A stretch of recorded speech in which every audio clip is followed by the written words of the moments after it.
Hello, thank you so much for coming to Tea and Empathy Live. It's lovely to see you all there in the chat. This is something a little bit different from what I've done before, so I really appreciate you supporting that. And I would love to know, this is going to be very interactive, I would really love to know where you're beaming in from, so where in the world you are, and 3 questions, where you're beaming in from, why you're here, what you hope to get from this live stream, because it's a bit more of a practical thing than I'm used to doing, and 3, what kind of thing you may can do, or the kind of thing that you may can do that you might want a little bit of encouragement with. 3 questions for you. Yeah, I've got a gigantic teapot because this is Tea and Empathy Live. Tea and Empathy is my video series that I release a new video every Saturday here on YouTube. If you are watching from Twitch, hello, this is my very first ever broadcast to Twitch. I'm sorry it took me so long. I have to thank Emma McGann for encouraging me to also do this on Twitch. So hello there. I wanted to do this live version of Tea and Empathy to answer your questions on the topics that I cover in my Tea and Empathy series, from creativity to productivity, facing the blank page, defeating the inner critic, and anything in between. So if you'd like to ask a question, please make sure, if you're on YouTube, that you're subscribed to my channel so that you can actually put a question in the chat box, because I had to close it because of weird trolls.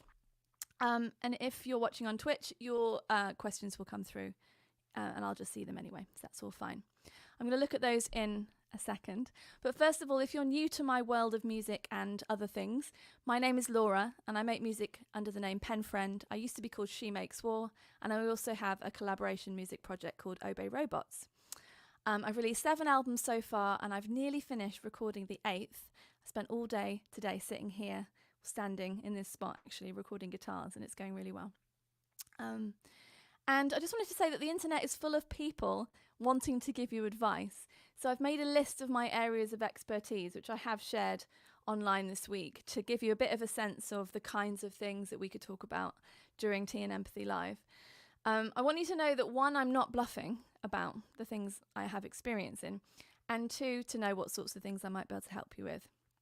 I wanted to just put out there that this is not a science, maths or accounting Q&A, and I will only answer your question if I think I can actually help. Please do bear in mind, it's my opinion. It's not set in stone. Hopefully you have other people in your life you can ask opinions of as well.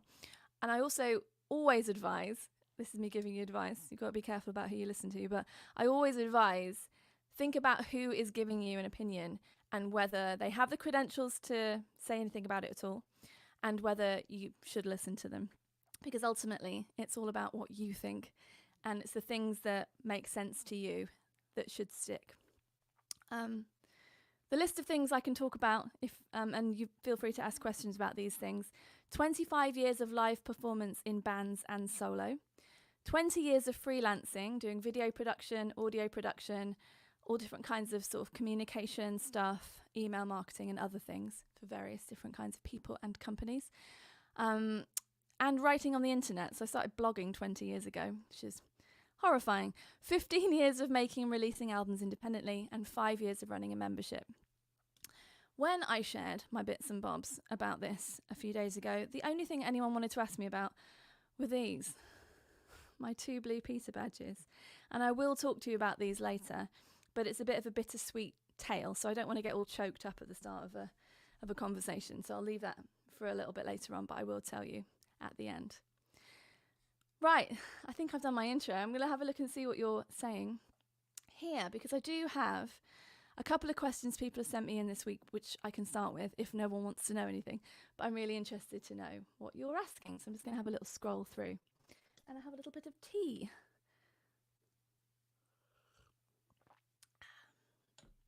Oh, if there's any easy questions, I will start with those as well, because I'm not nervous, because I'm very happy to chat to you, but whenever I'm trying something new, it's like, I don't know who's, it's really hard to know who I'm talking to. That's why I'm asking you, because obviously these things are public on the internet, and I do hope, of course, always that the things I put out into the world do reach a little bit further than my wonderful group of supporters already, just to invite more people in, really. So, yeah, hence telling you who I am, even though you might know. Sally Roydhouse asks, she says, I know you've lived in loads of different parts of the country, and am I right in thinking that currently this is the furthest north you've lived? I know there's a second part to this. No, I used to live in Darlington as a child. That's the furthest north I've ever lived. Do locations affect or inspire your writing or the creative process? Have any locations you've lived in helped you achieve work you're particularly proud of? And are there any future places you'd like to live to see how it would affect your work? That is such a great question. I have started experimenting with this idea by taking trips outside the country to do writing or creative stuff, or to use as a creative retreat. So I did that earlier this year. I went to the island of Zilt in the North Frisian Islands in Germany. Fairly remote feeling, even though it's not hard to get to. And I went on my own and I spent a week there pretty much. And yeah, it was a full week. And I took my cameras and I took my laptop and I took a keyboard and stuff. And the idea for that, I set an intention at the beginning of that, which was to get over myself, really, because I have been through several periods in my life where I don't want to be on a camera. I don't think I look nice or good or whatever the adjective is that is important to me at the time. If it was anyone else in the world, I would be trying to give them encouragement to do it, because I think, you know, we all look fine, and if we have something to say, our opinion of our appearance shouldn't stop us from doing that and sharing that. But it's harder to practice what you preach, isn't it? And I was just, you know, in a not a great place. So I decided that was what my intention was going to be for that trip. So I took various bits of filming gear with me, that, you know, fancy little microphones and stuff, and I made myself use them. And I ended up shooting 3 music videos and a bunch of other stuff, none of which I've had time to edit and make into anything to share with you, because I have been putting my album first. But the point is that I did manage to, you know, get into a good habit and a creative practice doing those things that I wanted to do. And I managed to push through some barriers there, which was really good. In terms of living in other places, I moved to London when I was a teenager because I wanted to make something of myself. I didn't think I could do that in the small town that I was living in. It's not to say that I couldn't have done, it's just that at that time, I moved in 1999 to London. I was 18 years old, and I'd been told by the careers person at school that I could maybe hope to be a secretary one day. And there's absolutely nothing wrong with being a secretary, but I wanted to be something else, and I wanted a little bit more of an exciting life. So I went to university for 1 year as a means to move out of that place and see what life was somewhere else. And then 13 years later, I ended up moving to Bristol, and that was because of a relationship breakup prompting me to move. But also it was just time for me to try something different. And one of the benefits of living in Bristol was that it was quite a lot cheaper to live there than London. It was, to start with anyway. And that enabled me to do a little bit less freelancing and a little bit more music. So I've always been trying to make more space for my creativity by living very frugally, and, you know, having cheap rent and what have you when I could, by deciding not to be someone who goes and spends £50 in the pub. I mean, I don't even know how much it would be now, but I'm talking about back in the day. I made a conscious decision I wasn't going to be a pub person, because I wanted to be a musician one day and make albums and stuff. And I felt like at the time it was a very clear choice I had to make. And again, no shade to anyone who loves the pub. That's wonderful. But it's just become a thing that is just so far away from what I would do to spend my time, because of those reasons, wanting to be a musician and knowing that I needed to really reduce my costs so that I could have more time, because, you know, you're always exchanging money for time, aren't you, if you're working for someone or if you're trying to claim your time back. So I don't have any other future places I'd like to live as such. I always thought, in my 20s, I always thought one day I'll, you know, live in France for a year, but haven't done that yet. I'm not saying I'm not ever going to, but I really love living here in Nottingham. I've been here for almost exactly 1 year, and I finally have all the space I need in the house to do what I want, and just enjoying that at the moment. But yeah, thank you so much for such a great question. I think you live somewhere really interesting, Sally, I think. And I'd love to know what you make and do, so let me know in the comments. Hello to Douglas Robertson, who's beaming in from Canada. I told him to bring maple syrup, and I believe he has. Thank you, Douglas. Hello to Alec. Hello to Michael. Hello to Lucid Letters, who's got a brilliant new track out. It's in that really cool style, the genre that Matt Moss came up with in A Dream. I can't remember what it's called. Is it called Rip It, Kick It, Snip It? I can't remember what it's called. But it's a particular BPM. I think it's 212 BPM and in 5/4 time. And your track, Lucid Letters, is wonderful. Please put a link, if it'll let you put a link in the comments here, because I'd love people to listen, because I absolutely love what you made. Well done. Well done. Hello to Paul McGreal. Hello to... Who's Canadian? I don't know who that is. Hello to... Oh yeah, good. It's a small group of us. That's really good. I'm kind of relieved actually, because there's only so much time to answer questions anyway. I'm just catching up with your chat there. And then I will... Let's do the thing. Hello to Gavlar 1977. Bold and the Doodleful. Simon Edwards. It's lovely to see you all. And to Phil Critchley, Richard Ellis, Ian Faulkner. I'm going to answer Ian's question next, actually, because he sent it through to me somewhere else. Hello to Bry. Hello to Al Melchior. And Darren Swan. Mike Clark, hello. Reese Humphrey. Sean Jeffrey. Yeah, and do please put question at the beginning of your question if there's a question, because you're all having a lovely chat, which is great. But if I sit here and just read through all that, it's going to be a very boring live stream. Okay, Sean Jeffrey, while we're here, how did you get your fan base kicked off? Presumably with She Makes War. How would it compare to now? Yeah, good question. I started out with no music at all to share, and I started out on Twitter in 2007, and I believe I was on Facebook from 2005, and I made a band page for She Makes War on there. And I started blogging in 2004. And from that gathering of stuff, I somehow managed to get about 5,000 Twitter followers in the first couple of years. I mean, just to put into context, I haven't had that much of an audience increase in years and years and years. And I know the platform's arguably dying, but that was a lot. And it was, early days of any platform. It was very exciting, and people were really talking to each other. And I used to meet up with people. I made some really good friends off Twitter in real life. I mean, it's all real life anyway, but, physically in person, we met up because I lived in London at the time. So that was obviously easier in many ways. And then this whole time I was working on trying to get my first album done one day sort of thing. Recorded that in 2009. Yeah. I put an EP out in the spring summer of 2009 on Bandcamp. And that's when I started collecting email addresses for my mailing list from Bandcamp. And then, I recorded the first album, Disarm, which I put out in September 2010. And before that, I did the whole putting a song out with a video, waiting a few weeks, putting another song out with a video, did a whole sort of lead-up thing, blogging it, putting stuff out on Bandcamp, putting singles out there, talking about it on Twitter, talking about it on Facebook. The times were different then, because you posted something on the internet and people could see it.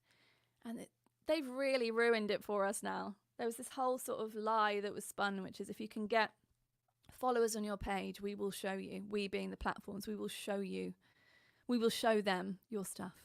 Basic.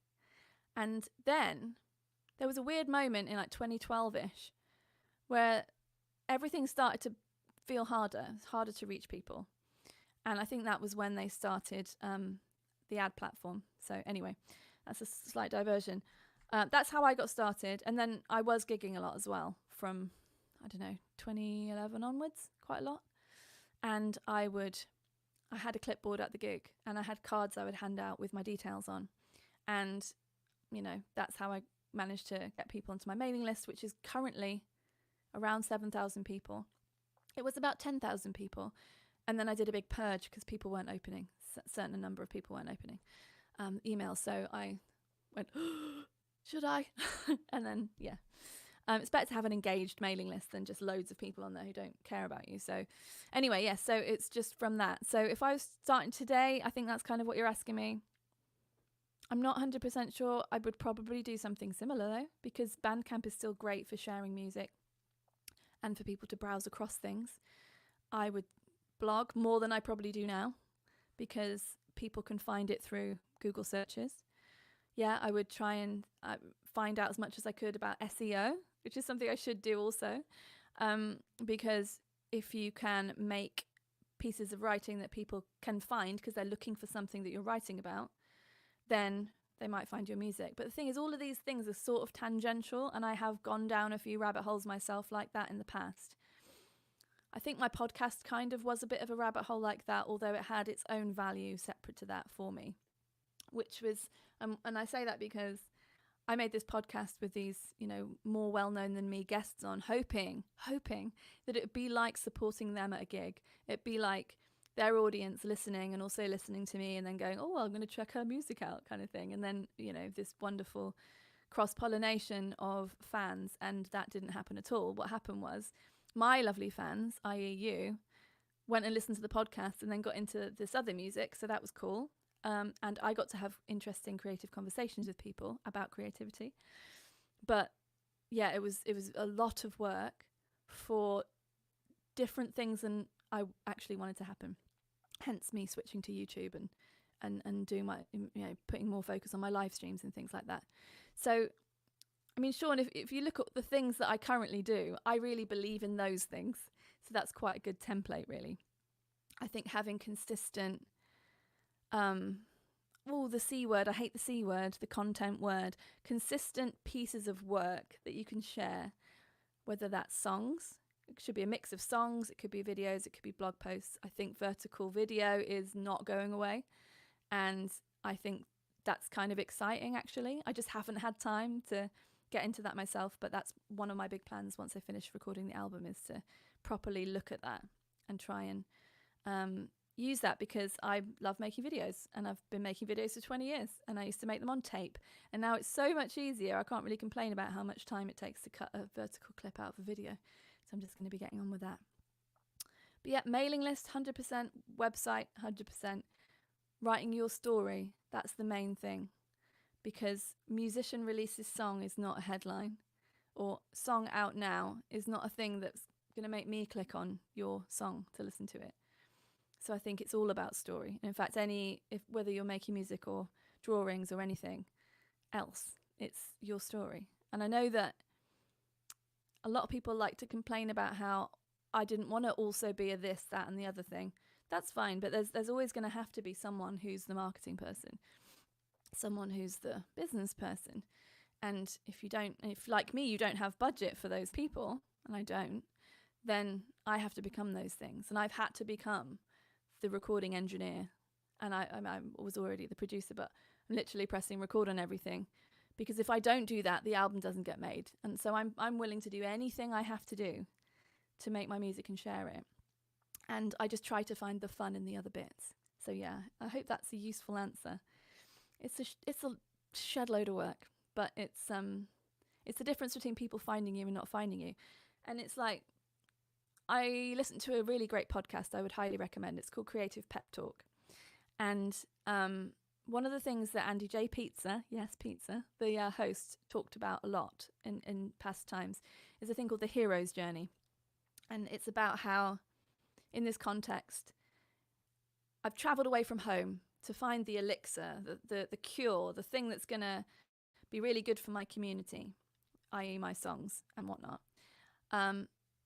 If I don't come back to the community with the cure, the elixir, the songs, the whatever I've made, then I've only done half a job. So, yeah, sharing the stuff that you make, if you're sharing it at all, probably should be about 50% of the time you spend on things. Because for me, the point of making music is to make something that would be useful.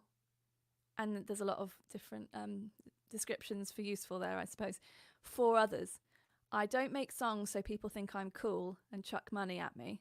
I make music so that people can, feel their feelings and bring their stories to it and have an experience and that sort of thing. The things that I get from music.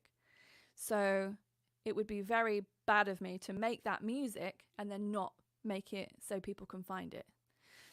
So yeah, it's called marketing. And I think that people, I'm not assuming you all think this, but I think people think of it as quite a dirty word. And I never used to like the word. I thought it was gross. I thought it was like advertising, like stuff people don't need. But if you think of marketing as sharing ideas, I think that you might see it differently. And there's a great book by Seth Godin called This Is Marketing, which really changed my brain on all this and got me really excited to find ways to share what I do in creative and interesting ways, because we are creative people. We can be creative. It doesn't have to be boring or rubbish or anything bad. It could be something really interesting. So yeah, that's what I'm trying to do. I spent a long time on that question. Michael Record, whenever I get excited to create something, I'm often stopped by a worry that my idea is derivative. Do you feel this way? And if so, how do you counter that feeling? That's interesting. Do you know the story about Paul McCartney thinking he'd ripped off, was it Yesterday? He thought that he'd stolen it from someone because it came to him. Did it come to him in a dream? I think. Something like that. But then this afternoon, I was recording guitars on a song that it hasn't got a finished title yet, but it's currently called Spaceman, because I say the word Spaceman a few times in it. And I was recording all the guitar layers and listening back, and I thought, this doesn't sound like anything else. That was a nice feeling, because I know what you mean. I don't feel like that about my stuff anymore, but I have done this quite a lot now. I think that we only have the same words, the same chords, the same notes, the same instruments, the same whatever, sure, but we're all coming at it from a different angle, because your experience and your brain and the things, all of your influences, everything you've read and written and drawn and listened to and been through, that's completely unique. So I don't think you could be derivative in a way that would be bad. But everything is derivative because there's only so much stuff.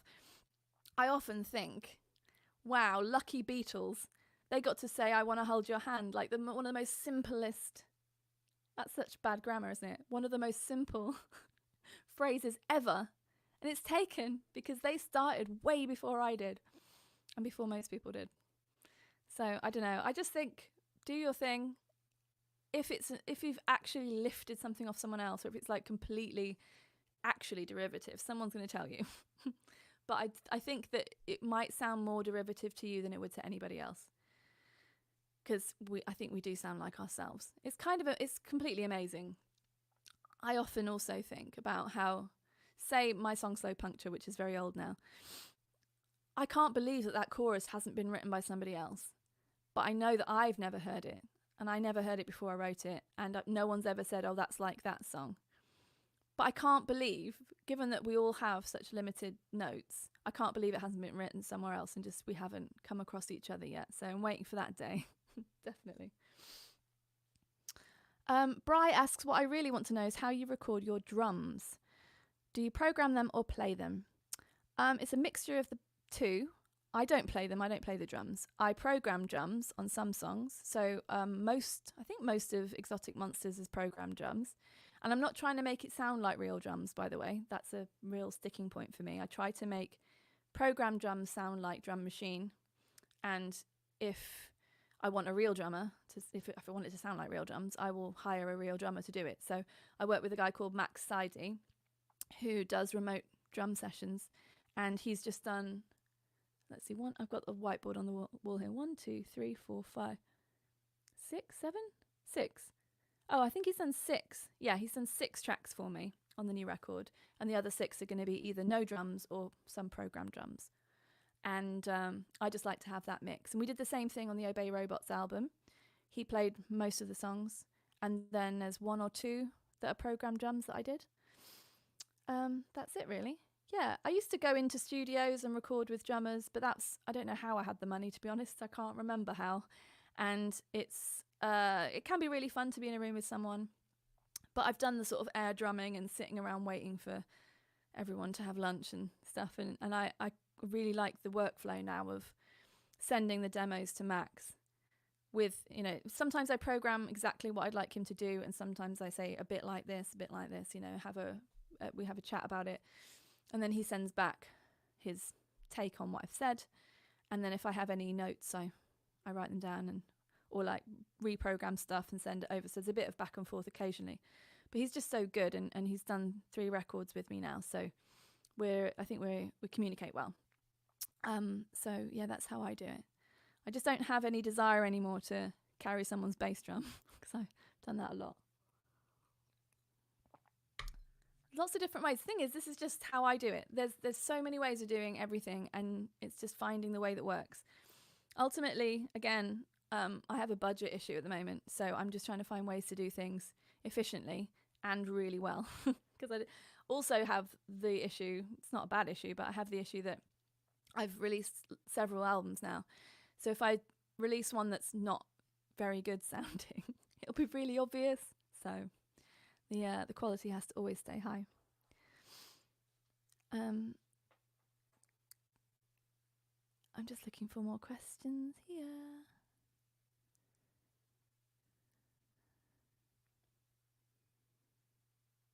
Question from Ian: how do you stop from repeating yourself?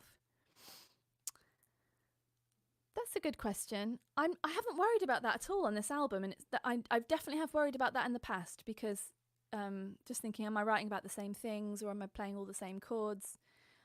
I think I've just come to terms with the fact, like I was saying, that there's only so many notes and there's only so many words and there's only so many experiences I've had in the past.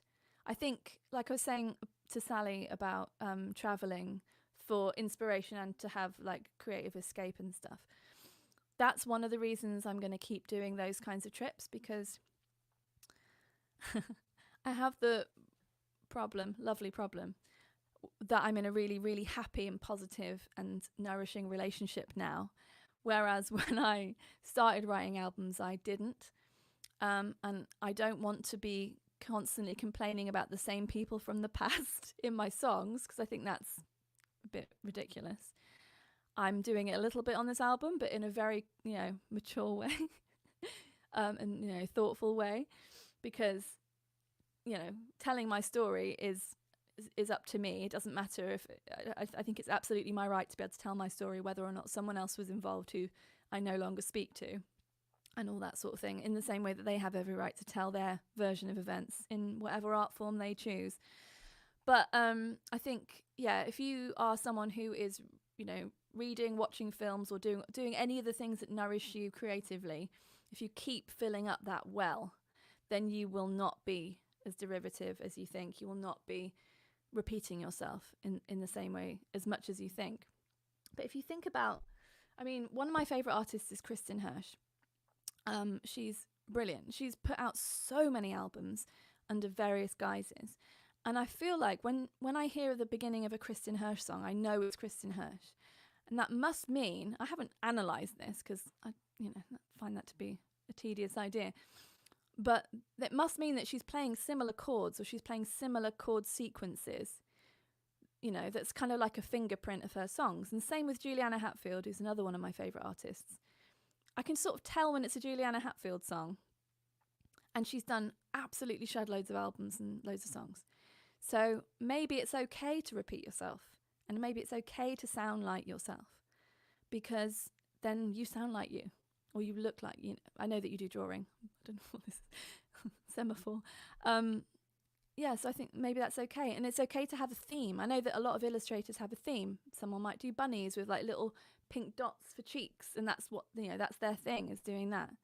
The tattoo artist who did this octopus for me in Marseille a couple of years ago, she does a thing where she puts little crowns on. I know that's a Basquiat thing, actually. So it's a little nod to Basquiat, and she puts little crowns on things. So I was like, you need to put a crown on that octopus, because that's your thing, Basquiat's thing. But it's her thing as a tattooist to do that. So I just don't. Maybe we just need to maybe not overthink. But then I don't think overthink. You can't overthink enough, really. I think overthinking is thinking. I don't know. But that's a great question. Gavlar 1977 says, do you usually have song ideas come from nowhere, or do you sometimes slave away a bit to fashion them? A bit of both, actually. That song Spaceman that I mentioned, it just started happening. And I've been filming with this little thing here. I've been filming little bits every day of the album recording, and specifically made a point of filming that song as it's become a song over the last few weeks. I can't remember how it happened, and that's why I've been filming stuff, because I'm just like eyes on the prize trying to get this album recorded at the moment. So I couldn't necessarily tell you how that came to be, but it did sort of come from nowhere. I wasn't intending to put another album track on the list because I'd done all my lines and I didn't have any space, so I had to make the bottom row into two. It's fine. It didn't really take that much energy, and just a bit of extra pen. But yeah, so that does happen. And then other ones, I wouldn't say I slave, because I think if I felt like I was slaving away at a song to fashion it into something, then maybe it's resisting too much, or maybe the idea has passed a little bit and I should have done it sooner. Although having said that, my song Slow Puncture that I mentioned earlier, that had it had a chorus and no verses for like 2 years or something. But that wasn't because I was slaving away, it's because I just left it and didn't do anything to it. Occasionally listened to it and went, one day I'll make an album, and then put it away again. So that might not be a useful answer. To be honest, the answer to all these questions is do whatever you want and just do the thing. But where's the fun in that? Hit 'em. Thank you, Lucid Letters. Hit 'em. It's brilliant. Talking about Twitter. Thank you for saying nice things about my podcast. I really liked it. Don't get me wrong. So I've got a really itchy nose, and I don't know. I do think I'm getting a tiny cold, which is not brilliant the day before I'm supposed to start my vocals, but I'm just going to scratch my nose on the internet instead. Why not? The podcast, I would love to keep doing it, but it takes about 2 days a week, and I need to make music and videos, so I was running out of days, unfortunately. Right. Question from Fiona and Chris. Hello, Fiona and Chris. Georgia Train from Bitter Ruin said a chunk of performing arts courses is spent on how contracts work, so you don't get ripped off. Are there things you think people should be wary of? Yeah, contracts. just contracts. I recently had to sign a contract. I haven't done that in a million years. I signed a recording contract with a record company in the year, I was saying 1920, that's not true, the year 2001, and it was abysmal. And it's okay because I was the bassist in a band. It wasn't my songs. It was fine. It was just an experience for me. But it's an interesting look at how not to sign a contract, because there's this thing where there was no exit clause.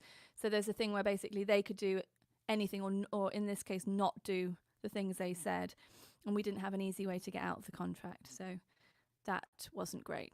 But again, I didn't lose my own songs in that process, thank goodness. It made me very wary of contracts and things, and made me look at how to do things outside of that structure. So I am not the person to talk to about contracts, really. I signed one recently because it's for a new distribution deal, and I read it very carefully, and I sent it to people who would be able to check and see if there's anything weird in it, and there wasn't anything weird in it. And we negotiated a percentage thing that was in there, and in my favour, and I'm perfectly happy with it. So yeah, read them. Get a lawyer to read them, or someone you know who has a law degree or can understand the terminology, and just make sure you understand what the thing is. Also, I'd say make sure you think ahead to the ramifications of the amount of years you're tied up in something. Because my last distribution deal,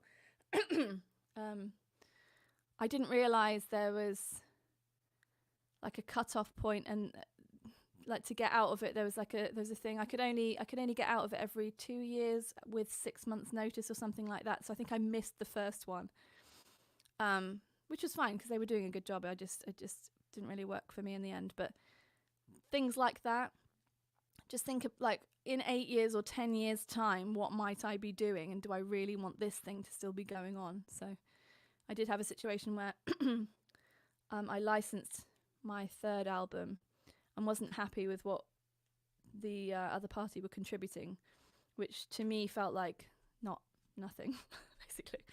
And Tim and I managed to politely request being let go a bit early, so that was cool. But yeah, I hadn't thought ahead to how long 8 years was going to feel if it wasn't going well. But you never really know if it's going to go well till it goes. Hello to Keith Bell. And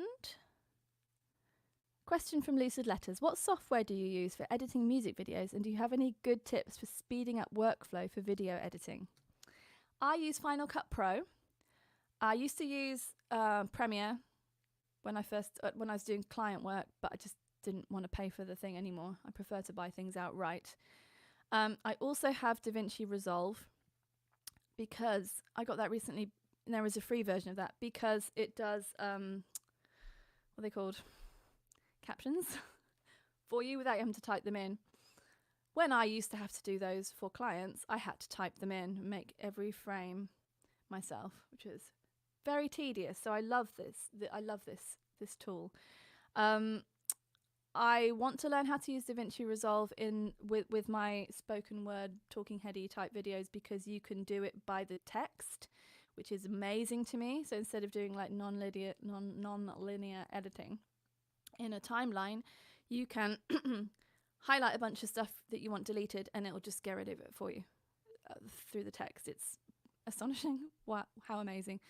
But I'm so used to using Final Cut Pro that it's taken me a long time to want to spend the time to learn the new thing, but I should do. To speed up video editing, you need to, this doesn't necessarily work for music videos, so it depends what you're talking about. You can speed up your footage as you watch it back by like loads. So I do that. So whenever I'm editing my videos for YouTube, I'm watching it back with me talking like a chipmunk, like, then I cut. That speeds it up so much. Also, the other trick is to do one thing at a time. So you do one pass to do the A-roll edit. You do another pass to do whatever titles or zooms or whatever you decide. One pass to do the audio and add music and whatever, or whichever order you want to do this in is fine. Whereas I remember when I first started editing 1 million years ago, I would do say 10 seconds of the edit and then I'd go back to the beginning and watch it through and enjoy it and then do another little chunk and then watch through from the beginning to enjoy my work, which is fine if you're making one video per year, but not if you're trying to do one a week or more. So those are my tips. Good question.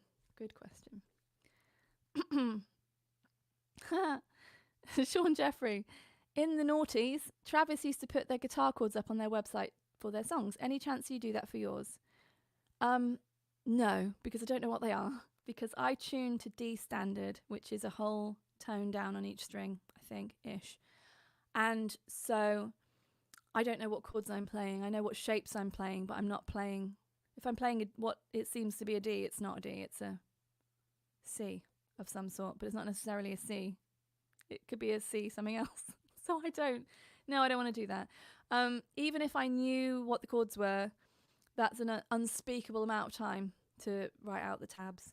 Unless there's some clever program that will do it for me, or unless someone else wants to do it for fun. I have thought about, and I'd like to make a ukulele songbook with all of my ukulele songs in, because the joke is I only really know about 7 ukulele chords and I just use them in every song. It's just like amazing what you can get out of a very small amount of chords, like I was saying earlier. That's a really good example of that. I want to do a whole video series about that, about how you don't need a lot of stuff to make a lot of stuff, and with an accompanying chord book. So I would potentially do it for the ukulele, but I just don't. I mean, there's so many songs now. Poor me. So many songs. I just don't see that happening. I also think part of the fun is working the chords out for yourself to a song that you like. And essentially, like, if you can play bar chords, you can play all of my songs, because I'm mostly playing bar chords because I'm quite a straightforward guitarist in that respect. Cheng Dogu, I never know how to say your name. If your life is more wholesome now than times when you face lots of difficulties, do you think the nature of your music will change? Well, I think it has changed. I used to be called She Makes War, and now I'm called Pen Friend. So I think that's a big difference. When I first wanted to change my name, or when I did change my name, I made more of it being a new thing because I thought that was more interesting to people. But in my mind, it was just the same album I would have made under the old name, but under the new name. But now I think, now I've made more music as Pen Friend, I do feel like maybe there is a different kind of flavour to the songs and to the world of... There's certainly a different flavour to the world of Pen Friend versus the world of She Makes War, and that was intentional, and is intentional. But I don't... It's harder for me to hear the difference of the albums because I think each album has its own separate world anyway.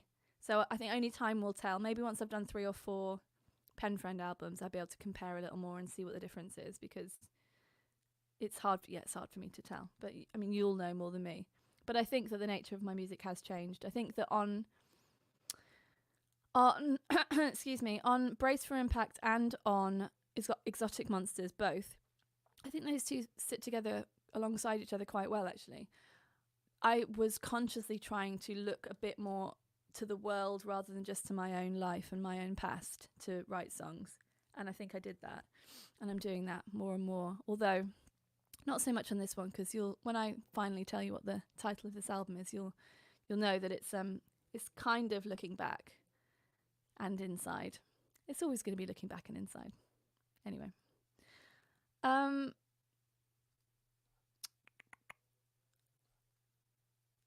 Keith Bell, question. You've mentioned you don't drum and either program or get a session drummer. Is there an instrument you would like to learn or play on an album? I don't think so, because I think I'm not afraid of any instrument, and I have drummed on previous albums, but only like my marching drum and stuff. I did buy, excuse me, years ago, I bought an electronic drum kit, Roland one, and it sat in a cupboard for years. I finally sold it, not too long before we moved out of Bristol, because it was just ridiculous how long it sat there for. I think I set it up twice. And I'm okay at drumming. Like, I can do a beat. Because when I was doing session bass playing all around the world, many sound checks next to the drummer, looking at what they're doing and stuff. So I've tried a few things. I can play relatively well in time and all that. But I have nothing to prove here. I don't care about being a drummer or anything. If I did, I would learn. But I don't think there's anything that I wouldn't try. So I play piano. I write songs on piano, and I play piano well enough. If I wanted to record lots of takes and cut things together, I could do a really decent piano recording myself. But I thought it was more fun to get my friend round, who I haven't seen for years. And he came up last week and played my piano. So it's got like the meaningfulness of my own cheap piano that I bought after many years of wanting one and all that lovely stuff. But it's just played really well, and it took a lot less time, and it sounds beautiful, and I got to see my friend. But yeah, I'm very happy with all the instruments I play, and there's nothing in particular. What I'd like to do is just get really, really, really good at the ones that I do play. So I'm going to be putting in some like more sustained practice than I've ever done in my life. Ironically, as soon as the album recording is finished, because yeah, I'm doing that at the moment. But yeah, that's a great question. I feel like it was a rubbish answer. I'm sorry.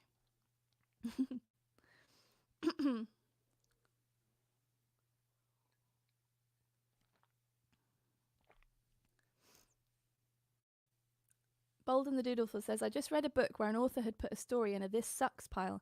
His nephew read it decades later and told him it was worth continuing now. I like that. Same happened to Stephen King. with Carrie. But luckily, his wife took the paper out of the dustbin, read it and said, there's something in this, you should continue this story. So I just think we're not the best at knowing what we've done or knowing if what we've done is any good. I wrote this quote down earlier because I was going to answer a question I sent earlier, which is relevant. Is it relevant? Yeah. Martha Graham said, "It is not your business to determine how good it is. It is your business to keep it yours, clearly and directly, to keep the channel open." So we are not good at knowing if what we've made is any good, especially when we've just made it. Honestly, I write things, or I was recording all the bass in the last couple of weeks and got it all done. And I just was, there was one song I just thought, oh, this is awful. It's not even in time. It is in time, but I couldn't hear that it was in time or that it was any good. But I thought I just have to finish it because my job today is finish this bass line so I can move on to the next thing. And then I listened to it today, and it's one of my favourite things on the record. And it's only just our ears get tired, our brain gets tired, our body gets tired. Maybe we need our dinner. Maybe we haven't had enough water. Maybe we need to go outside or do something else for a while. We cannot analyse in the moment if the thing we've made is any good. I remember recording the vocals for Dispensable Body, which is on Exotic Monsters, in my last house. Singing and singing and singing, just thinking, this is the worst singing I've ever done in my life, but I have to finish this because otherwise I can't get it mixed. It's a similar situation that I'm in right now. And it's some of the best singing I've ever done. But especially singing, you're inside your head. You can't hear, like the sounds coming from here, that way. My ears would need to be here, going that way, to hear it anyway. And you're singing into a microphone with headphones in and like a weird mix of the stuff that you're singing along to that's not finished either.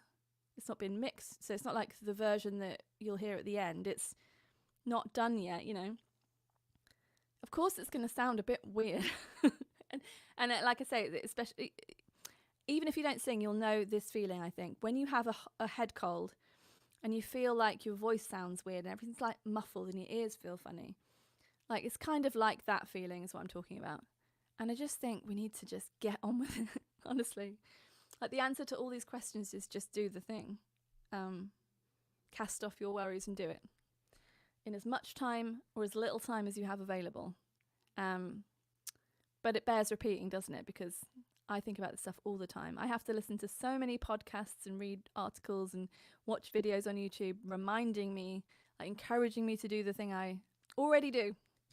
And hence me doing this, because I know how much I need that thing, and I just thought it might be good for others to have that thing too. I hope it is good. Mr. Wrong, what is the most difficult song you persevered with instead of giving up with it? Ooh, Cancel Your Hopes. I wasn't going to give up on it. This is another song of Exotic Monsters. I wasn't going to give up on it, but it was really hard to write the verse melody over that weird time signature. I love a weird time signature, but I really paint myself into a corner because I just couldn't get it. So what I ended up doing was drawing in the melody. I was coming up with a melody, as I always do. I was listening to the music, la na na na na, whatever, over the top, and recording it so I could pick out any notes that I liked and wanted to keep. But I couldn't get over the fact that there was like an extra beat or whatever than you would think. So yes, I took the notes I'd already come up with in the vocal melody, drew them in MIDI, so essentially put them on a keyboard sound, and then finished the melody that way, and then I taught myself to sing it. And now, when I listen to it, it sounds effortless. You don't necessarily notice what's going on in the music unless you really enjoy counting. But that's the whole point. That's what I really like about that kind of music. If you're getting a bit proggy, making it sound like it's no big deal, so that you're just listening, you're not going, oh, there's a funny thing going on. You're just listening to the song. And then there's more to delve into if you really listen, But yeah, that one was difficult. But I am pretty excuse me, I am pretty, what's the word? Dogged, stubborn. So if I think a song's good and I want to finish it, I'll just finish it. There's no giving up here. It might take me a while, but I won't give up. Question, what is the pink art behind you? Well, this one, that's a Wilco poster, and that's a Bjork album cover by Ben the Illustrator, who did the cover versions of Little Battles and Disarm vinyl releases. Yeah. Michael Record, the artwork for Exotic Monsters is amazing and links into all the songs. Thank you.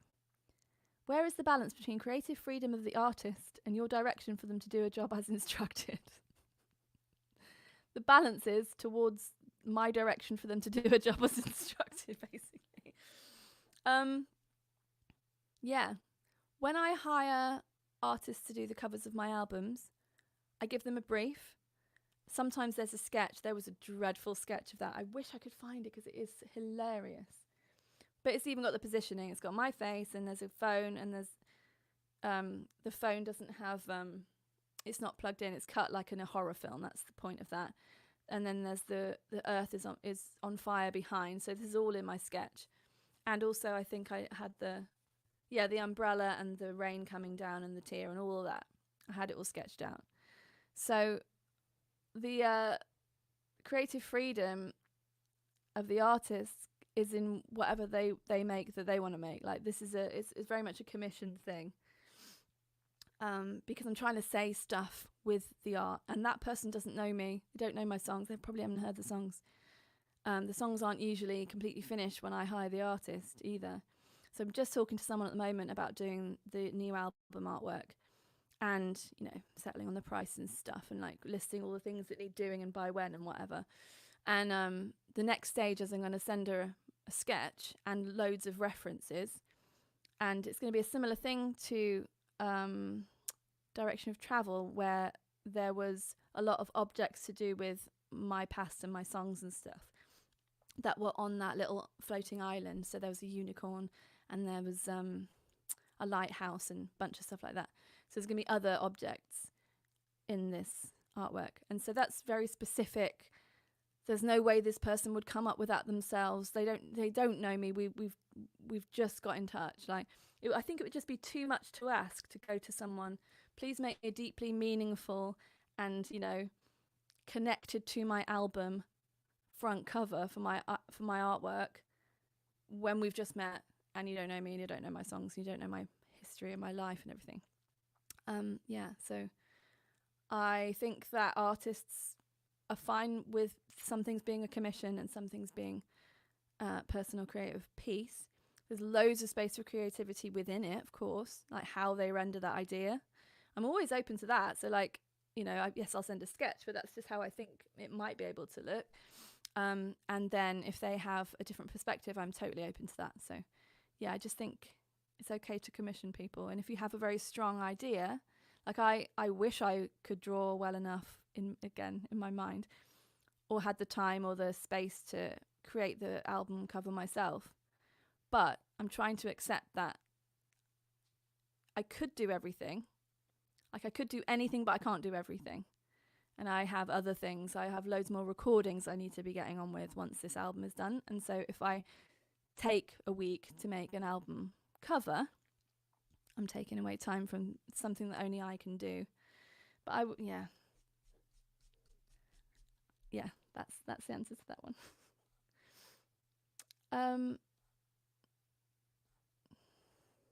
Maybe we need to. Yeah. Oh, Douglas, great question. Have you ever gone back and rewritten or regretted a lyric as you feel you overshared? Not because I overshared, but I changed a lyric in Slow Puncture because it was rubbish.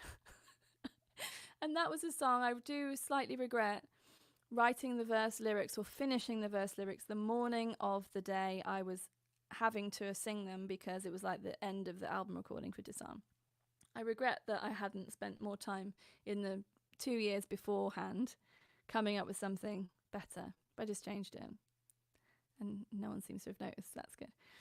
And in terms of oversharing, no. I think you may have asked me this, Douglas, on a different platform recently, and I clocked the question. I thought it was really good, and then I didn't write it down. Anyway, sorry.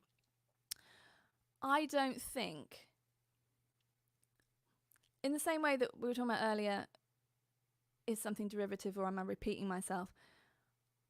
I think it might feel like you're oversharing, but it wouldn't come across that way most of the time.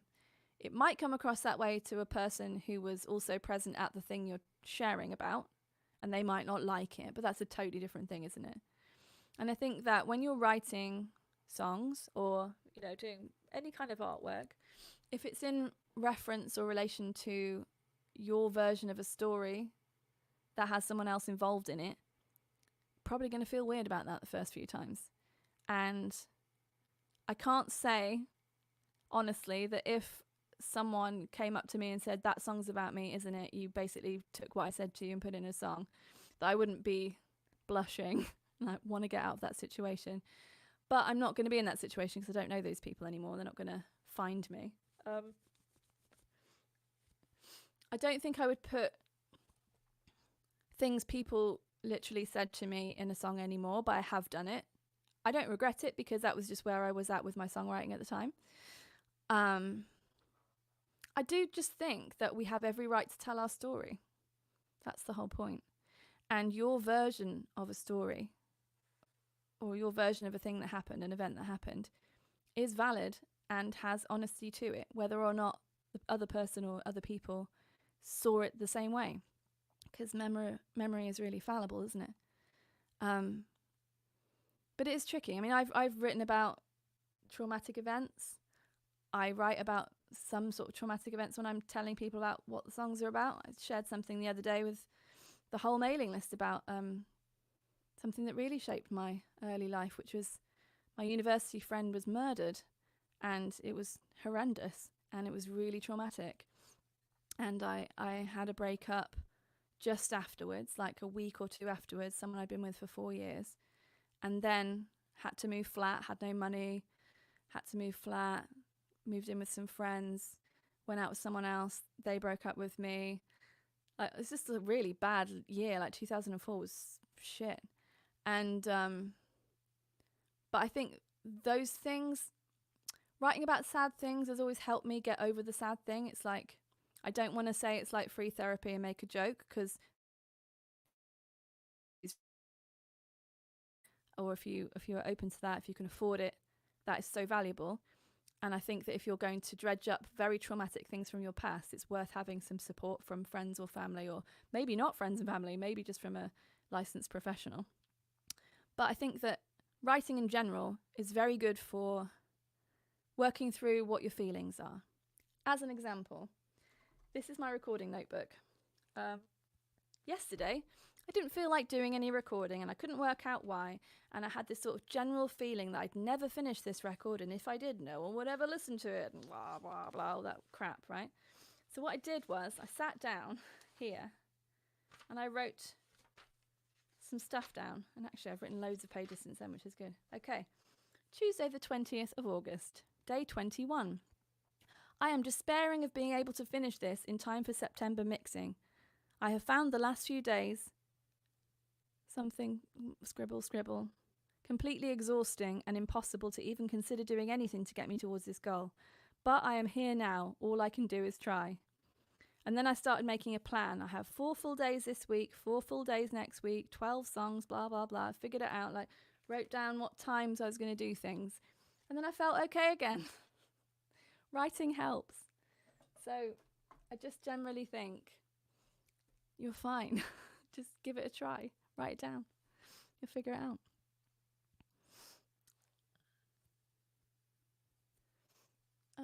Right. Question. Have you made a decision or have an idea about when and where you will start playing in real life again? You know, Sean, my live streams are real life. They are real gigs. Someone sent me a message and they meant well, but they said, oh, really enjoyed your gig the other night. I was like, if it wasn't a gig, what was it? What was it? I thought it was a gig. I know what you're saying. No, not yet. I need to get back to the agent who wants to talk to me and see if I just have the same concerns as I always have. How can I afford to do it? It's really expensive. Will people come? Will they listen? Will they talk all over it the entire time? Will they give me a horrendous disease? You know what I mean? Like, COVID is still a thing. It's awful. I don't want to go and be germed on by 100 people and not be able to finish my tour, lose money. Blah, blah, blah. It's so boring. I'm sorry, but you asked me. I'm trying to figure some stuff out. As you know, as you might know from my YouTube channel, I'm going to be headlining Shepherd's Bush Empire in 2027. That is what I'm manifesting in my life at the moment. So I have done a thing where I've planned backwards. And if this sounds outlandish, it is. I'm well aware. I haven't gone cuckoo lala quite yet. The point of having the big goal, the big ridiculous goal, is to think bigger and dream bigger, right? So working back from that goal, what do I need to do to get there? One of the things is tour, isn't it? Like, make sure that people will still want to come to see me around the country and possibly further afield. So yes, I'm going to have to do that. But it always has to make sense with a release. So I have to work out when my album can come out so that then I can tour at the appropriate time. And then I've also planned the next 3 years of releases. So this is another tip, just to think ahead. Think 1 year, 3 years, 5 years ahead. If you want to write novels, how many novels do you want to write in 3 years, 5 years? Where do you want to be? There's a thing called lifestyle-centric career planning, which is sort of like manifesting if you don't do manifesting in the magic way. Manifesting in the way that you do all the work to get to the thing at the end. And it's about visualizing where you want to be, literally. Where are you living? What do you do on Monday, Tuesday, Wednesday, Thursday, Friday? What do you do on the weekends? What things, if you're into objects or equipment, like what things do you have? What are you doing with your time? Think about those things, and then you can compare that to what you're doing right now, and then look at what steps need to be taken to get there. That's why I live in Nottingham now. Because when I was losing my mind, living in this house in Bristol with really noisy neighbours, being terrible, and it's really, really weird, oppressive atmosphere, getting really upset all the time, I made a list of the things I wanted in my living space. Space to work, quiet, greenery out of the window, things like that. And I thought those things were way beyond anything I could ever get at the time. And then I realised that perhaps they were not. And then I started taking steps to change my situation.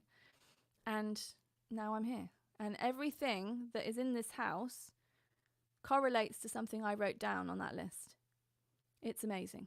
And it's not magic. It didn't magically come along. We saw like 40 houses. We did a lot of work. But if you don't know what you want, you don't know when you get it, and it's probably not going to get it because you're probably not going to do the things. So, Shepherd's Bush Empire, yeah, 2007. 2007? No, 2027. Yeah, I will need you to come because there's a few seats. There's 2,000 seats available. And it's not because I only want to play huge venues now. That's not it at all. That's the biggest I would ever want to play, I think. No, that's not. I shouldn't say that. We need to stop capping our dreams. But what I'm saying is, I wouldn't want to go and see a band at a huge venue. So, yeah, that's a treat gig, I think. Anyway, there's a whole document on my computer about this. I was going to check through for more questions. Ian says, what about crowdfunding a tour? Interesting idea. I think crowdfunding the album is essential. And I don't want to tire people out too much on the crowdfunding front, but that's something to consider, definitely. Or maybe doing like a pre-sold tour so that it's not scary. But I think that, I have to really be understanding because, inflation is terrible, cost of living is crazy, all the electricity and gas and everything is so expensive now.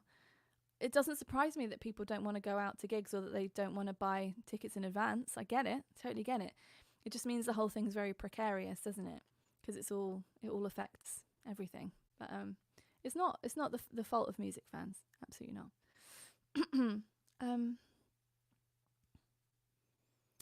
Sean's question: is it a good idea to use a stage name or alias? I have one in mind.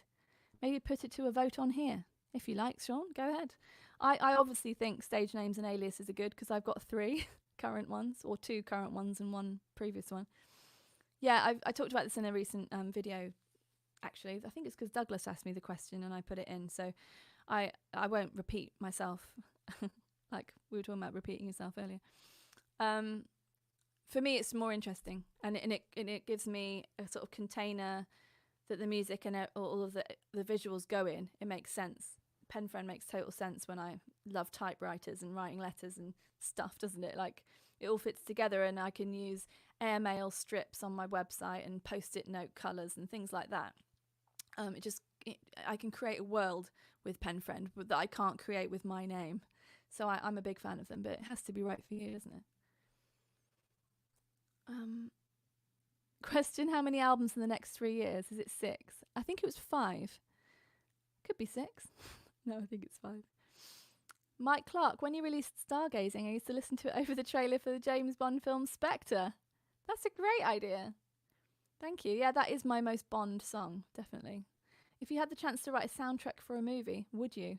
Hell yeah, I'd love to do that. I'd absolutely love to do that.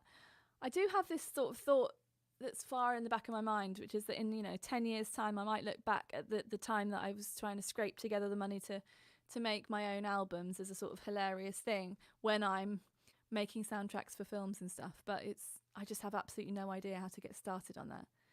So that's something for the next phase of this. Once the record's done and I'm just recording extra stuff, try to figure that out.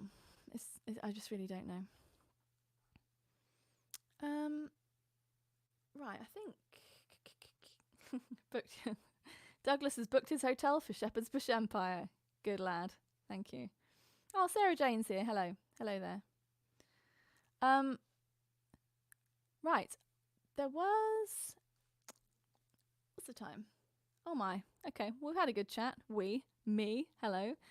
I always think I'm not going to have anything to say, but that's not true, is it? Okay.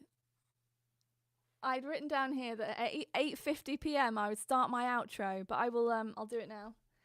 So huge thank you for being here. I'd like to do one of these, possibly once a month. I think it could be really good. I haven't sent the link to this one out to the mailing list, or did I? I definitely didn't make a big deal of it, because I know that people on my mailing list might not be creative people, and just because I've decided I want to talk about that stuff doesn't mean that people who signed up years ago are in the vaguest bit interested in that. So what I will probably do is try and segment that list a little bit so that I can send this kind of thing to people who might be interested. But anyway, the point is that I get so much from other people encouraging me through, like I was saying, podcasts and blog posts and videos and stuff. I just think it's a good thing to try and give that back into the universe, because I get so much from that sort of thing. So that's the angle of this. Also, of course, it's just nice to not have to sing sometimes. Like, it is quite panic-inducing having to do singing performance on live streams. Even though I've done so many of them, it's just like, whew.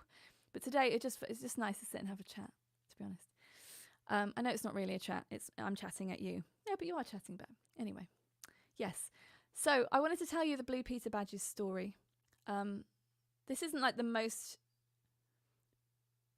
in-depth version of this, but I think I will write it up and make it into something, because I've really skirted around it for years, because it's had a very sad ending.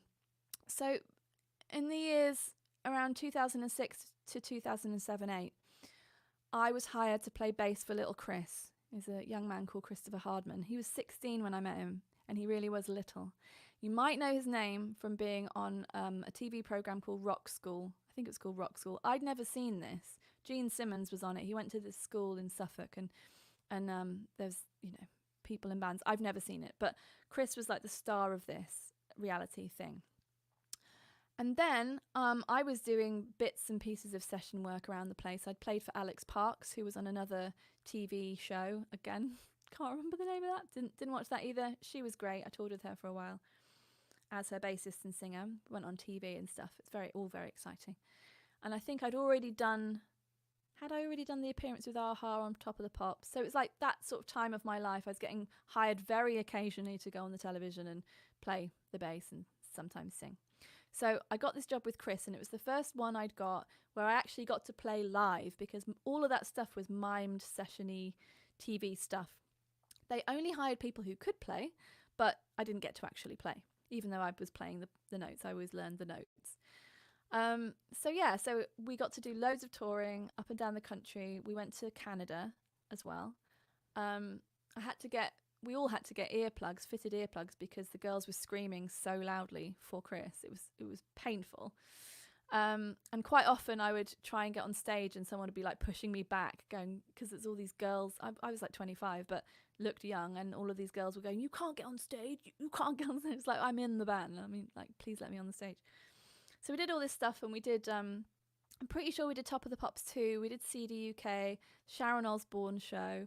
And we played this thing at Wembley Arena for the Girl Guides. So it's just like the whole arena was full of these young screaming girls. Again, very sort of typical situation for me at the time, was walking past going, "Oh my God, you're so loud." I think that was the one where I walked past Rihanna in the corridor. This is way before her huge hits. But anyway, all very pop and whatever. It was sort of fun to be around all that stuff. And we did get to play on Blue Peter twice. And so I have these two badges, and I've only just noticed that they've got different backing on them. So obviously different era of Blue Peter badge, but it's for performance.